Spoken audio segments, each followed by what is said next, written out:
As Carolee McGrath reports, recent efforts have become more focused on prayer and outreach to women. This includes volunteers who are doing practical things to change hearts and to help women facing crisis pregnancy. Efforts like those at the New Women's Center, which is in its second year of operation in downtown Springfield. When pro-life groups gather to pray in front of Planned Parenthood in Springfield, they often focus on the cross. Most are hoping to reach out and help women choose life. They're praying to save one more baby from the tragedy of abortion, and at the very least, show women in crisis that perfect strangers are in their corner and care for them. But for the past several years, pro-life volunteers have also had to watch their step, making sure to keep out of what's known as the buffer zone, a 35-foot area around the clinic entrance. The law has been in place in Massachusetts since 2007. Inside the painted line, a pro-lifer could be arrested. The case is now before the U.S. Supreme Court. Sharon Rulier spoke with diocesan attorney John Egan.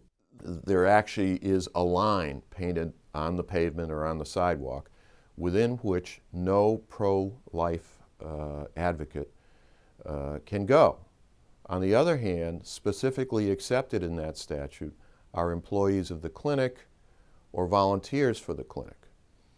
So the objection that was argued before the Supreme Court is that the Massachusetts law now allows one side of the issue to be advocated within the 35 feet zone, protective zone, but bars the pro-life advocates, keeps them outside of the 35 feet.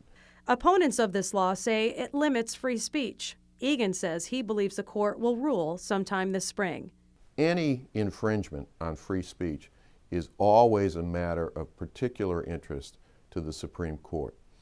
When people are outside the Springfield's clinic, they'll often refer women who need help to crisis pregnancy centers. And then the people drop their donations. We'll put it all on the table. We'll sort by boy and girl clothing, and we put it according to size. Glenda Ferraro and Lucero Romero, a first-year postulant with the Missionary Sisters of Our Lady of Perpetual Help, sort through baby clothes at the New Women's Center in Springfield.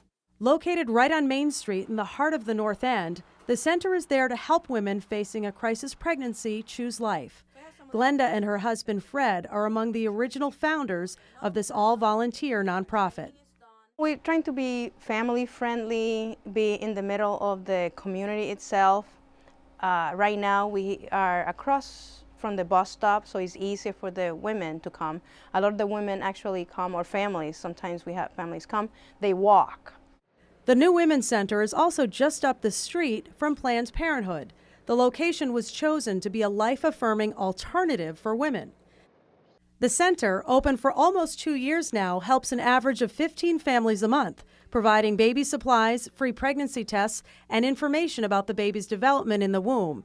Usually there's something deeper that is affecting the woman that it makes them want to terminate a pregnancy. So, like I said, the few that had come through, there was one specifically that came, and after sorting things out, she realized, you know what, yeah, I can do this. It's not that bad, but sometimes overwhelming.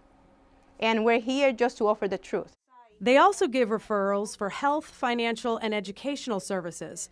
In addition, they refer women who have had a past abortion to Rachel's Vineyard Ministry, a post-abortive ministry of the diocese. 21-year-old Lucero grew up in Florida. I think just having me present here, the girls maybe just felt more confident because it wasn't just all grown-ups, but then also a young lady, because I will be at the back or I'll be at the desk. But just with me welcoming them and giving them a smile or how are you, I think made a difference. Sandy Hines, a member of Holy Name Parish in Springfield, is also a volunteer. I really love the women and children, and every time a client comes into the New Women's Center, I try to treat them like I would Jesus and Mary. And I try to get to Mass first thing in the morning before I come, and that kind of, I think, puts me in the proper frame of mind. And as the new Women's Center continues to help families and babies, we're coming up on the 41st anniversary of Roe v. Wade, that landmark Supreme Court decision which legalized abortion in this country. The anniversary is January 22nd. This year, the U.S. bishops are calling on Catholics to take part in a 9-day pro-life novena from January 18th through the 26th to pray for the protection of all life, from conception to natural death. Mark DuPont is the spokesman for the diocese. I think the bishops realize that to make real progress on this very contentious issue and to really support life needs to transform hearts. It's fine to fight for legislative needs, and those are very important. But at the end of the day, true success will be measured in really turning the hearts of people to understand how important this cause is. DuPont is also the chair of the Pioneer Valley, Massachusetts Citizens for Life Mother's Day Dinner, which will be held in May.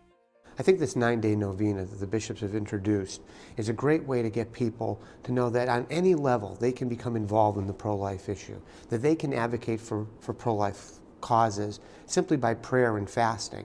That's a powerful tool we have as Christians, the power of prayer. And I think the bishops are trying to get Catholics to understand that's an important tool to employ to transform other people, to come to understand that the sanctity of life is something that transcends political boundaries. It's really a human issue, a human rights issue that we need to all embrace. Embrace and stand together to protect the innocent. Reporting for Reel to Reel, I'm Carolee McGrath.